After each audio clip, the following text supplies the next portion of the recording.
I'd like to welcome everybody here to the Strategy and Communications Committee. And on that committee is myself.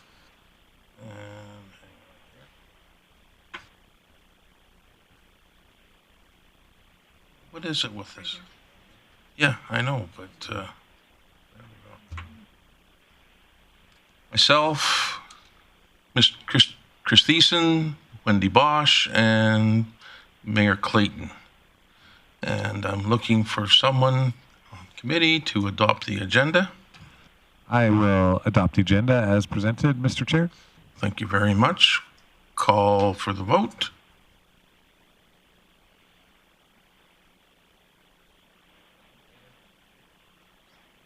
Mayor Clayton in favor. And that passes unanimous. Thank you. We have no delegations. We have one report, and that's the service area update. And Chief McEachran, can you go ahead? Thank you, Chair. For the service area update today, I'll start with the City Clerk's office. The census is progressing well with the majority of PIN cards delivered. An update I received this morning, we have just one area of the city, approximately about 500 pins that still need to be dropped and should be completed by 4 p.m. this afternoon. We do still have a number of smaller apartment buildings that we are struggling to gain access into. So we are working on a strategy to hopefully work with property managers and building owners in order to be able to get in and deliver those pins.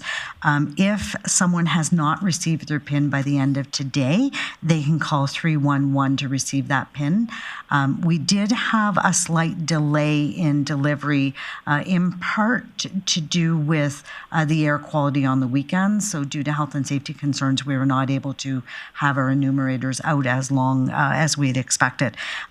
Given that, we have made a decision this morning that the contest that's aligned with this was supposed to wrap up tomorrow. If you completed your census by end of day tomorrow, we are extending that to the end of this week to allow those that have not received their pins to get it. It's also an opportunity to have a reminder that as our census workers are out, we want to keep them safe. They are wearing City of Edmonton yellow vests. They do carry an ID, City of Grande Prairie. I was in Edmonton last week. Road vests? That's City of Grande Prairie IDs as well. And in particular, we ask for homeowners to be careful with their dogs. We have had in our first week 2 incidents involving dogs. So just a reminder, these census workers are doing important work for the City of Grande Prairie. We do expect, actually, by the end of day yesterday, we had, of the pins that have been delivered, we've already had 20% complete the census online. So that's great news, and we'll continue to update on that. I did the survey myself, as I'm sure many here have done. It does take less than 1 minute. It's 6 quick questions and takes less than 1 minute to complete. In corporate communications, we've had various announcements issued, including the gravel road ban lifted, seasonal work beginning in the residential areas, fire ban in effect, and call out to candidate float participants. Our 2024 resident satisfaction survey kicked off yesterday as well. And public hearings and open house events are scheduled for secondary suites. Those will be held on May 22nd, May 28th, May 29th, and the public hearing on June 3rd. Communication and our Access GP teams are supporting the GPREP fire activation as well. Access GP has been providing support to the municipal census, as I mentioned, by assisting citizens over the phone, via email, and in person. Access GP has been able to assist 4 people complete the census in person at City Hall as well, and 35 people complete the census over the phone. Access GP is also now working side by side with Invest Grande Prairie to process and manage employer applications for the rural renewal stream. So that's a process improvement that we've put in place. For human resources, we hosted Jordan's Principal yesterday as part of the Indigenous Framework. It was very well attended. We have 52 people registered to attend that. And health and safety, we conducted a Code Blue, a medical, at the service center on May 1st. Each floor of the tower was involved. This is the second life drill that has occurred this year, and we have a number of additional emergency response drills being planned for the summer and the fall. And tomorrow will mark the end of our first Municipal Leadership Academy. It's been very successful, and we're looking forward to year 2.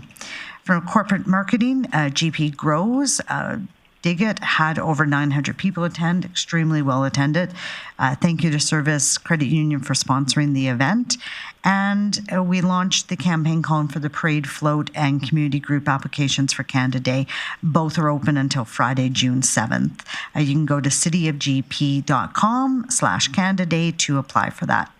Our summer program's open for registration yesterday on May 13th, and sales and sponsorship, along with the Invest Grande Prairie team, will have a booth at the Energy Show this Wednesday and Thursday. And with that, I can take any questions.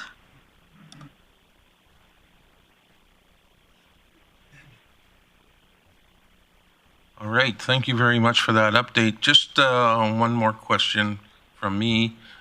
So I got my little card in the mail to do the census. I go in, do I need to PIN before I get to do that, Ms. McCracken? Sorry, when you say you got the card should have the PIN code with it. There you go. Yeah. There is an opportunity. I did it via the QR code that's on your card, and it takes you immediately right into the survey. It's the quickest way to access it. Well, I'll be leaving here and I'll be doing my census. All right, Mr. Thiessen. Thank you very much, Councillor O'Toole. Another census question, Chief McEachern. Yesterday, Councillor O'Connor and I hosted a youth council meeting, and we discussed some of the things that the city was and what we're doing. Census did come up on that, and I know that in the conversations I've had, two people claim that they don't want to do the census because they don't want to pay more taxes, and they think that that's where it's going. But I heard after I corrected them, I'm pretty sure they went and did it. But we heard also from one of our youth council members who works at the Coca-Cola Center, who was answering questions about the poster that was up about filling out the census. She said that most people, probably 80% of the people that she talked to, thought the same thing, that to do the census meant that they were going to increase the taxes, and so they didn't want to do it. So in trying to combat a bit of this misunderstanding, do you have any suggestions for council, youth council, or any other members that are encouraging people to take the 60 seconds to fill out the census? I'll tell you what we told her is to, anytime she has that in the future, that the census actually helps us reduce the taxes because it gives us access to grants on a per capita basis, which means less tax revenue needs to be raised. But besides that, is there any other suggestions you might have?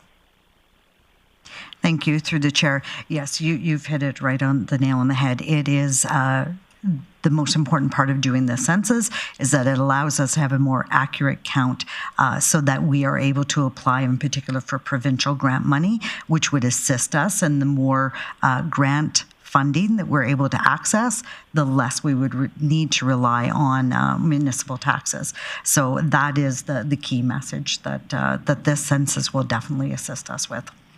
Hey, thank you. That's right from the chief's mouth. Anyone watching online, there we go. Do your census. All right.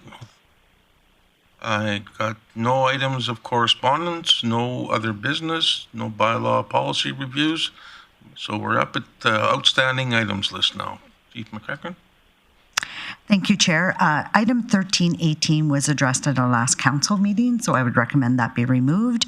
And 1316 is on track to be completed in Q2. All right. Looking for someone to adopt that. Yeah, thank you, Chair O'Toole. I would move that we adopt the agenda as amended. Outstanding items. Sorry, yeah, outstanding. I don't know where I was. I was at the beginning and I'm at the end here. But yeah, outstanding items list. Thank you for the correction. And that carries unanimous. And with that, this meeting is over. Thank you very much. So we'll start the next meeting in a couple of minutes.